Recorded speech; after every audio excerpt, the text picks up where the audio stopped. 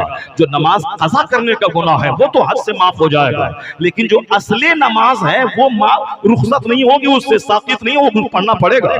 15 سال کی عمر سے نماز فرض ہو جاتی ہے، اور آدمی نماز شروع کیا ہے 25 سال کی عمر میں، یا 10 سال کی نماز اس کے ذمہ قضا ہے، 5 بار حج کر کے لوٹے پھر بھی یہ 10 سال کی نماز اس کو ادا کرنا ہی پڑے گا۔ ایک وقت کی نماز چھوڑنا حرام اور گناہ کبیرہ ہے۔ تو یہ جو قضا نماز ہوئی، حج کرنے سے حج اگر مقبول ہو گیا، یہ قضا کرنے کا گناہ معاف ہو جائے گا، لیکن جو اصلی نماز ہے وہ اس سے ساقط ہے، اس کو پڑھنا پڑے گا۔ جیسے کسی کا قرضہ کوئی 10,000 روپے لے لیا، اب وہ حج ہو گیا، حج سے واپس آیا، پاک مال پاک ارادے سے حج کیا، حج قبول ہو گیا، تو قرض ادا کرنے کی جو تاکید حدیث میں آئی ہے کہ اگر گھر بیچ کے بھی قرض ادا کر سکتے ہو تو گھر بیچ کے قرضہ ادا کر دے، اور جتنا لمبا رکھے گا قرضہ اتنا ہی گناہ تیرے نام اعمال میں لکھا چلا جاتا رہے گا۔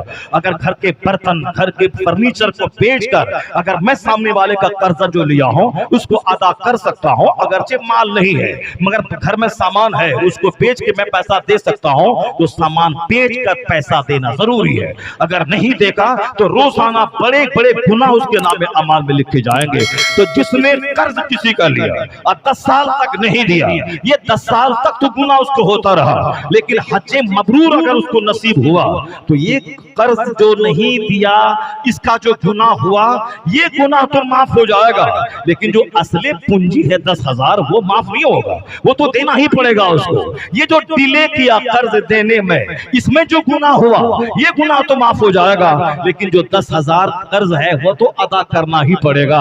اسی طرح اگر کوئی 10-20 سال نماز نہیں پڑھا، حج سے واپس آنے کے بعد اگر حج مقبول ہو گیا تو حج مقبول ہوا تو نماز قضا کرنے کی گناہ معاف ہو جائے گا، لیکن جو اصلی نماز ہے وہ معاف نہیں ہوگی، اس کو تو بطور قضا پڑھنا ہی پڑے گا۔ جو زکوٰۃ 10 سال کی نہیں نکالا ہے وہ حج سے واپس آنے کے بعد اگر حج مقبول ہو گیا تو زکوٰۃ نہ نکالنے کا جو گناہ ہے، جیسے ایک وقت کی نماز چھوڑنا حرام اور گناہ کبیرہ ہے، بڑا گناہ، میجر گناہ، اور وہ اتنا بڑا گناہ ہے کہ جو گناہ شراب پینے سے بھی بڑا گناہ ہے۔ کوئی شراب پیا 10 سال توبہ کیا اللہ معاف کر دے گا، لیکن کوئی 10 سال نماز چھوڑا اور جب تک یہ نماز ادا نہیں کرے گا یہ نماز اس کے ذمے سے ساقط نہ ہوگی۔ اس نقطۂ نظر سے نماز چھوڑنا شراب پینے سے بڑا گناہ ہے، کیونکہ شراب پیا 10 سال تک توبہ کیا، سچی توبہ، پھر شراب کو ٹچ نہیں کیا، اللہ معاف کر دے گا، مگر نماز کے بارے میں جب تک وہ نماز اس کو بطور قضا ادا نہ کرے اس وقت تک یہ نماز اس کے ذمے سے ساقط نہیں ہوگی۔ اسی طرح زکوٰۃ ہے، زکوٰۃ فرض ہوئی تھی 10 سال پہلے مگر یہ نہیں نکالتا تھا، زکوٰۃ کا مال نکلا 1 کروڑ میں 2.5 لاکھ، یہ 50,000 نکالتا تھا اور کہتا تھا 50,000 میں نے نکال دیا، جبکہ زکوٰۃ فرض ہے 2.5 لاکھ۔ 1 کروڑ کی پونجی چاہے بزنس میں لگے، چاہے اس کے پاس فکس ڈپوزٹ ہو یا گھر کے زیورات کو ملا کر کے 1 کروڑ ہو جائے تو 2.5 لاکھ روپے زکوٰۃ دینا فرض ہے۔ اگر 50,000 دیا یا 1.5 لاکھ دے دیا یا 2 لاکھ دیا، 1 پیسہ بھی زکوٰۃ کا مال اگر اوریجنل مال میں ملا رہا تو حدیث پاک میں آیا ہے کہ سارے مال کو وہ تباہ و برباد کر کے رکھ دے گا۔ 1 روپیہ جس طرح ایک پھنسی اگر وہ کینسر کا روپ دھار کر لیا تو سارے جسم کو سڑا کے رکھ دیتی ہے، اسی طرح سے زکوٰۃ کا 1 روپیہ اگر رہ گیا تو سارے مال کو تباہ کر دے گا۔ اس لیے زکوٰۃ اگر 2 لاکھ نکل رہے ہیں تو بندے کو احتیاطاً 2.5 لاکھ نکال دینا چاہیے، اگر پیسے کی فراوانی ہے تو احتیاطاً 3 لاکھ نکال دینا چاہیے تاکہ ہو جائے کم نہ ہو، ورنہ 1 روپیہ بھی کم رہا تو پھر سارے مال کو تباہ و برباد کر دے گا۔ تو 10 سال سے زکوٰۃ فرض تھی، نہیں نکالتا تھا، یا نکالتا بھی تھا تو تھوڑا نکالتا تھا۔ اعلیٰ حضرت نے فتویٰ رضیہ میں لکھا ہے کہ جب بھی وہ زکوٰۃ نکالے تو پورے جب سے زکوٰۃ فرض ہوئی تھی سب کا حساب لگا کے وہ زکوٰۃ نکالے، اگر نہیں نکالے گا تو زکوٰۃ اس کے ذمے سے ساقط نہ ہوگی یا گناہ اس کا معاف نہیں ہوگا۔ اگرچہ وہ حساب لگائے 25 سال کی زکوٰۃ کا تو پورا مکان بک جاتا ہے تو اعلیٰ حضرت نے اس کی ترکیب بتائی ہے، جب زکوٰۃ میں پورے مکان بک جائے تو پھر ان کے قریب رشتہ داروں میں جو فقیر ہے، جس پر صدقہ فطر واجب نہیں ہے، وہ فقیر ہے، اس کے سامنے مسئلہ بیان کرے اور پھر وہ اپنے قریب رشتہ دار کو پورا مکان بطور زکوٰۃ اس کو دے دے۔ اس مکان کی قیمت ہے 50 کروڑ اور ہم 25 سال سے زکوٰۃ نہیں نکال رہے ہیں، اس کے طور پر میرے پاس کوئی مال نہیں ہے، یہی مکان ہی ہے۔ تو اعلیٰ حضرت نے ترکیب بتائی، چونکہ جہنم کی آگ بہت سخت ہے، قیامت کا عذاب بڑا ہارڈ ہے، اس کے مقابلے میں دنیا کی ساری بیماری، ساری رسوائی کوئی معنی نہیں رکھتی، لیکن چونکہ آج لوگ دنیا کو بہت بڑی چیز سمجھ رہے ہیں اور آخرت کے عذاب کو ہلکا سمجھ رہے ہیں، اسی لوگوں کو سمجھ میں یہ بات نہیں آئے گی جو اعلیٰ حضرت نے تحریر کی ہے۔ کون اتنا کرے گا، کون اتنے سال کی نماز قضا پڑے، چلو اللہ مالک ہے، اللہ معاف کر دے گا، ایسا نہیں ہوتا ہے۔ اللہ رب العزت معاف کرنے والا، وہ تو کھربوں گناہ کو معاف کر دے گا، لیکن جب گرفت کرنے پہ آتا ہے تو جس طرح سے ایک ہلکی سی چنگاری سارے شہر کو جلا کے راکھ کر دیتی ہے، اسی طرح چھوٹا سا گناہ ساری نیکیوں کو جلا کے راکھ کر دے گا، اور چھوٹا سا گناہ جہنم کا حقدار آپ کو بنا دے گا۔ دوسروں کی چھتوں سے آپ گھاس کی ایک تیلی لے کے کھلال کریں، اگر اسی گناہ کو اللہ پکڑ لے تو اسی گناہ کی وجہ سے جہنم جانا آپ کا طے ہے۔ تو کسی چھوٹے گناہ کو چھوٹا نہ سمجھا جائے اور کسی بڑے گناہ کو دیکھ کر اللہ کی رحمت سے مایوس نہ ہوا جائے، بلکہ خوف اور رجا دونوں کے درمیان میں بندہ زندگی کے دن گزارے۔ تو پتہ اعلیٰ حضرت نے کہا کہ تم گناہ کو ہلکا مت سمجھ، بلکہ اس دنیا میں سارے دروازے کھلے ہوئے ہیں، اس گناہوں کی تلافی اور معافی کے دروازے ہیں۔ اگر تو زکوٰۃ نہیں نکالتا تھا 25 سال سے، اب تجھے نکالنا پڑے گا، اور جب نکالے گا حساب لگا تو سارا مکان زکوٰۃ کی رقم میں چلا جا رہا ہے۔ تو اعلیٰ حضرت نے اس کی ایک ترکیب بتائی ہے، جیسے نماز کی ترکیب ہے، 10-20 سال کی قضا نماز ہے تو ہر نماز سے پہلے ایک قضا نماز پڑھ لے، جو فجر کی 2 رکعت پڑھ لے، اتحیات کے بعد درود ابراہیمی مکمل پڑھنے کی ضرورت نہیں ہے، وقت کم ہے، نمازیں زیادہ ادا کرنی ہے، اللہم صلی علی محمد وعلی آل محمد پڑھ لے، سلام پھیر دے، دعائے قنوت میں صرف اللہم اغفر لی پڑھ دے، اس کے بعد پھر رکوع میں چلا جائے، یعنی شارٹ میں 3 بار سبحان ربی الاعلیٰ نہیں پڑھنا، 1 بار ہی پڑھ لے، الحمد کے بعد قل اللہ احد اور انا اعطیناک الکوثر، اس مختصر سورت کو پڑھ، یعنی 2 رکعت نماز 2 منٹ سے بھی کم میں ہو جائے گی اور بہت بڑے عذاب سے تو بچ جائے گا۔ دعائے قنوت لمبی دعا ہے، صرف اللہم اغفر لی اللہم اغفر لی اللہم اغفر لی پڑھ کے رکوع میں چلا جا، تاکہ کم وقت میں زیادہ نمازیں ادا ہو سکے۔ اسی طرح اعلیٰ حضرت نے زکوٰۃ جو اس کے ذمہ قضا ہے، اس کی ادا کی صورت پر اعلیٰ حضرت فرمایا اگر 25 سال کی زکوٰۃ کا حساب کرے تو مکان چلا جائے گا۔ تو اعلیٰ حضرت نے کہا اپنے وشواس کے اپنے رشتہ داروں میں کوئی فقیر ہے، اس فقیر کا مطلب یہ ہوا کہ اس کے پاس اپنا گھر مکان ہے مگر وہ صاحب مکان کے علاوہ اتنی پراپرٹی نہیں ہے اس کے پاس کہ وہ صاحب نصاب ہو کہ وہ صدقہ فطر نکالے، صاحب نصاب ہو اس پر قربانی واجب، وہ فقیر ہے تو فقیر کو اپنا پورا مال ہبہ کر دے، اس کو ہبہ نہیں، اس کو زکوٰۃ میں دے دے، میں سارا مال تجھے بطور زکوٰۃ دے دی، سارا مکان بطور زکوٰۃ تجھ کو دے دیا۔ اب اس مکان کی قیمت اگر 25 لاکھ یا 25 کروڑ روپے ہے، سمجھ لیں کہ پورے 50 سال کی زکوٰۃ جب کہ آپ کے ذمہ قضا ہے وہ ساری زکوٰۃ آپ کی ادا ہو گئی، سبحان اللہ۔ اب جب زکوٰۃ ادا ہو گئی 25 30 40 سال کی، تو اب وہ غریب آدمی یہ کہے کہ میں نے یہ مکان اپنی رضا اور خوشی کے ساتھ میں نے تجھ کو میں نے بطور گفٹ دے دیا، تو کیا ہوگا کہ 25 لاکھ یا 25 کروڑ کا مکان بطور تحفہ دینے کا ثواب اس کو ملے گا، اس کی زکوٰۃ بھی ادا ہو گئی، اس کو اتنے کروڑ کا مکان اپنے رشتہ دار کو دینے کا اجر بھی اس کو مل گیا۔ تو اعلیٰ حضرت نے کہا کہ جہنم کے عذاب سے بچنے کے لیے یہ ترکیب ضروری ہے، یہ کرنی پڑے گی، زکوٰۃ ادا کرنا ہوگا، تمہیں نماز روزہ پڑھنی پڑے گی، جتنے سال کے روزے قضا ہے اس کو ادا کرنا پڑے گا، جتنے سال کی قربانی تم پر قضا ہے وہ سب قربانی کے برابر مال خیرات کرنا ہوگا۔ اعلیٰ حضرت نے بتایا ہے اور تم نے تمہارے ذمہ 25 سال کی نماز قضا ہے اور قضا ادا کرنے کے تم نے ٹھان لیا اور ہر نماز کے بعد پڑھنا شروع کیا، اتنے میں 4 دن کے بعد موت آ گئی، تو بزرگوں نے لکھا ہے، مختار کرام کا قلم ہے، چونکہ تو نے ارادہ کر لیا تھا کہ جو 25 سال کی نماز قضا ہے میں اس کو ادا کروں گا اور تو ادا کرنا شروع کیا تھا، اسی حسن نیت پہ اللہ کے فضل سے امید ہے کہ تمہارے سارے گناہوں کو اللہ مٹا دے گا۔ بندہ ایک قدم آگے بڑھے، اللہ کی رحمتیں 10 قدم اس کا استقبال کرتی ہیں. تو اللہ کی طرف چل کے آ, اللہ کی رحمتیں دوڑ کے تیرا استقبال کرے گی. اللہ اپنے بندوں سے اس وقت بہت خوش ہوتا ہے جب کوئی گنہگار سچی توبہ کر کے اپنے رب کی طرف رجوع کرتا ہے. گندی سوچ نہیں, دوسروں کو اللہ نعمت دے تو کبھی بھی آدمی کو جلنا اور چڑھنا نہیں چاہیے, اور جب دوسروں کو مصیبت دے تو کبھی بھی اس کا مذاق نہیں اڑانا چاہیے, اس لیے کہ اس وقت تک اللہ اس کو موت نہیں دے گا جب تک کہ وہ مصیبت اس کے اوپر اللہ ڈال نہ دے. جس طرح مغرور اور متکبر جو صحت پہ, دولت پہ, اولاد پہ, مکان پہ مغرور ہے, اللہ اس مغرور کو مرنے سے پہلے سزا دیتا ہے تاکہ دوسرے لوگ جان جائیں کہ گھمنڈ کرنے کی پنشمنٹ کیا ہوتی ہے. اور جو ماں باپ کا نافرمان ہے اس کو بھی دنیا ہی میں اس کی اولاد کے ذریعے اس کو سزا دلواتا ہے تاکہ وہ جان لے کہ ماں باپ کی نافرمانی کی سزا کتنی سخت ہے. 2 گناہ ایسے ہیں جس کی سزا دنیا میں مل کے رہتی ہے, ورنہ اللہ رب العزت نے اس دنیا کو دارالجزا نہیں بنایا ہے. یہاں شراب پیے, زنا کرے, ہو سکتا ہے کہ دنیا میں اس کو کوئی تکلیف نہ پہنچے, کیونکہ دنیا کا 100 سال 1 سیکنڈ ہے اللہ کے نزدیک, اور اصل میں آخرت جہاں کا ایک دن 50,000 سال کے برابر ہے. اصل ہے وہ آخرت, وہ دارالجزا ہے, وہ ڈے آف ججمنٹ ہے جہاں ہر سیاہ و سفید کا حساب ہوگا. تو بندہ چونکہ دنیا کو سب سے بڑی چیز سمجھتا ہے اس لیے گناہوں کی دلدل میں گردن تک پھنسا چلا جا رہا ہے, جبکہ قرآن شریف میں 6666 آیتوں میں سب سے زیادہ جس کا چرچا ہوا ہے وہ آخرت کا چرچا ہوا ہے. اور آخرت کا چرچے سے, آخرت کے چرچا سے گھمنڈ دور ہوتا ہے. آخرت کے ذکر سے آدمی کی آنکھوں میں آنسو کی قطرہ آتا ہے. آخرت کے ذکر سے آدمی کا غرور مٹی میں ملتا ہے. آخرت کا ذکر کرنے سے دل سافٹ اور نرم ہوتا ہے. آخرت کا ذکر کرنے سے نماز پڑھنے کا شوق پیدا ہوتا ہے.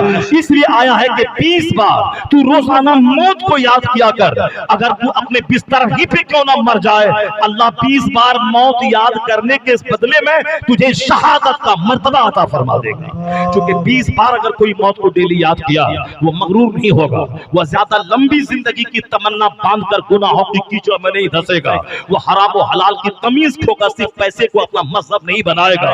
چاہے کچھ بھی ہو, جہنم ملے, ابھی یہاں مکان چاہیے, ابھی یہاں دکان چاہیے, ابھی یہاں گاڑی چاہیے, ابھی یہاں بنگلہ اور زمین چاہیے. اسی منحوس سوچ نے اس دنیا کے عام لوگوں کو عموماً اور مسلمانوں کو خصوصاً تباہ و برباد کیا. کافر تو فنار جہنم خالدین ابدا ہے ہی, ہمیشہ کے لیے یہاں بھی رسوائی کی چادر اور وہاں بھی رسوائی کی آگ اس کے لیے ہے ہی.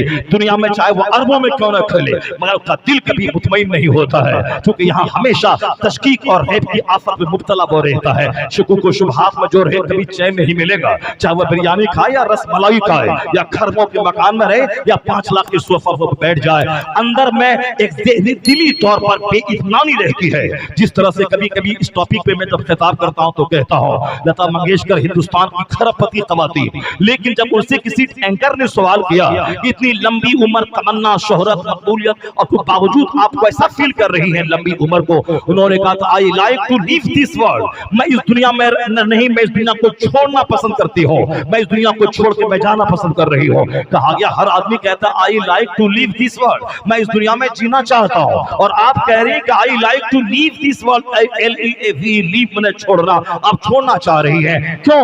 اتنی شہرت, اتنی مقبولیت, ہندوستان کی سب سے ٹاپ موسٹ کے لیڈی, بمبئی میں زبردست کروڑوں کا گھر, کبھی صبح پیرس میں, کبھی لندن میں, کبھی جرمنی میں, کبھی آسٹریلیا میں, دنیا بھر کا بھرمن کرنے والی, کروڑوں کے زیورات خریدنے والی, کروڑوں زبان پہ جس کا چرچا جاری ہو, انہوں نے کہا تھا کہ زندگی میں سکون نہیں ملا, جو میں چاہتی تھی وہ مجھ کو نہیں ملا.